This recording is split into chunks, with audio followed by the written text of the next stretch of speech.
Pregame.com.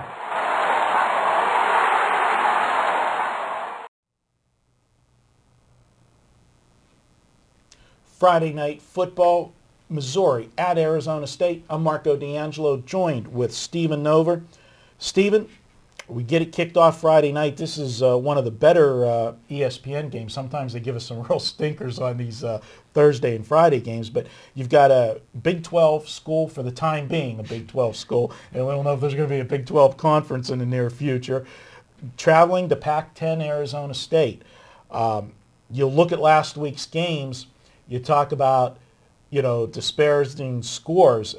Arizona State just ran roughshod 48-14, but they played Cal Davis. You've got Missouri, who played Miami of Ohio, a sluggish performance, but they got the win. As a handicapper, I've got my own thoughts, but I want to ask you, as a handicapper, when you see scores like that, what draws to your attention? What do you look at? Competition, do you make, when a team has a sluggish performance, do you say this team's bad, or you dig deeper into the game and look at the stats? Well, I think you have to do all of that. Look deeper into the game, look at the stats, look at the quarterback situation. In Missouri's case, their quarterback was kind of up and down. He's a young guy, and this is an interesting matchup, though. To be honest, it's not something where I may get involved with, but it's interesting to watch and kind of tell you. It can tell you something about the Big 12. It can tell you something about the Pac-12. One of these schools can make a statement here, especially Arizona State here, with an impressive win. It's just, can you trust either of these two schools? And plus, both already hit hard by injuries. Arizona State came into the Pac-10 with, I thought, the best defense, at least on paper. Mm-hmm. They've already lost two or three defensive starters. Missouri has just lost between 4 to 6 starters already. Both teams, very unfortunate, so early in the season, but they're already down starters, so depth is going to be tested here. Well, that's it's going to put my play to the test, because I'm looking at the under in this ball game. Situation here, first off, Missouri last week, the quarterback Franklin was making his first start. They're high on this kid, and I know they've had some good quarterbacks with Chase Daniels and then Gabbert last year moving on to the NFL. They like this kid Franklin. All of the reports, and I did some videos with Tony George, a Big 12 expert. They're high on him. Now, he had a sluggish first game, jitters, whatever, playing a team, Miami of Ohio, not a great team, but these MAC teams, they play not bad. They don't embarrass themselves when they travel. So I'm not sometimes. But it was also tough physical conditions, wasn't it? Like in sweltering heat, 90 degrees, humidity. So I'm not taking too much stock in the sluggish performance. Plus the fact they had to be looking ahead partly to this game. You're nationally televised, ESPN, you're coming back on a short week. Mm-hmm. That's tough for the road team. And that's one thing, we'll talk this theme over and over all season, that teams that play these Thursday and Friday night games, it's tough for them to prepare and then lose a day traveling as well. A lot of times, being that this is the beginning of the season, they didn't do it. But you'll see most of the time these teams that play these Thursday night games, they will have had a bye the week before. Yeah. And so they have that extra time to prepare. Missouri doesn't have that luxury here.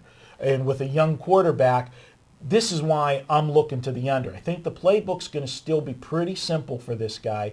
They're going to want to keep him under wraps to keep his confidence and not get him into situations where, you're going to force turnovers and then have a game get out of hand on the road. So I think from Missouri's standpoint, they're going to be conservative.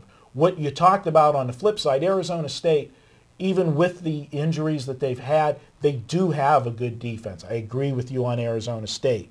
So the combination of those two things and the fact that Arizona State put up 48 last week, that's going to, even though it was Cal Davis, most people just look at scores and they say, oh, Arizona State put up 48 in the first week. And it's on TV. You'll hear me say this. If I say it once, I'm going to say it 100 times this year. these TV games that are on Thursday, Friday nights that are highlighted, it's the only game on the card. Vegas is always going to have the total inflated because Vegas knows if you set 100 people in a room that know absolutely nothing and they're going to just bet that game, more than not are going to bet the over just blindly because in the gambler's mentality, they're never out of the game when they have the over. They can always still get there. Where when you have an under, once it hits the number, you're dead. Yeah. But in reality, when you do bet unders, you're winning the bet the entire game until you actually lose it. Where when you bet an over, you're losing the game the entire game until you get there. Yeah. But the public doesn't think that way. Yeah. Well, Vegas has to set a total, a certain height, just based on perception and matchup here. You have Missouri from the Big 12, which has become a wide-open, explosive league, and Missouri with their spread offense. This is a new kid, Franklin. I think they do empty the playbook a little more than what they did. They didn't want to show anything against Miami of Ohio with the early game coming up. There's no need to. Right. But I do agree with you, Marco. He's learning. They're not going to have the full gamut of their gadget and all their different plays. You know, the kid's learning. And then you have the Pac-12, which I think has the best quarterbacks of any conference, and Arizona State has a good one, the Sossenweiler. And so the odds makers see that public game, they're going to be involved on a Friday night. You got to set the total you can't just go too low. You know, you got to have it at a certain point. I think there's value there. Personally, I put the total at like 48.5, 49 on this game. We're seeing a good value then. We're seeing 52. So my projection on the Friday night game is going to be to take this game under. Projected score: Arizona State 27-20, puts us right there with 3-4 points to play with in the game. You have any closing thoughts on this one? I do. All right. I have a mini rant.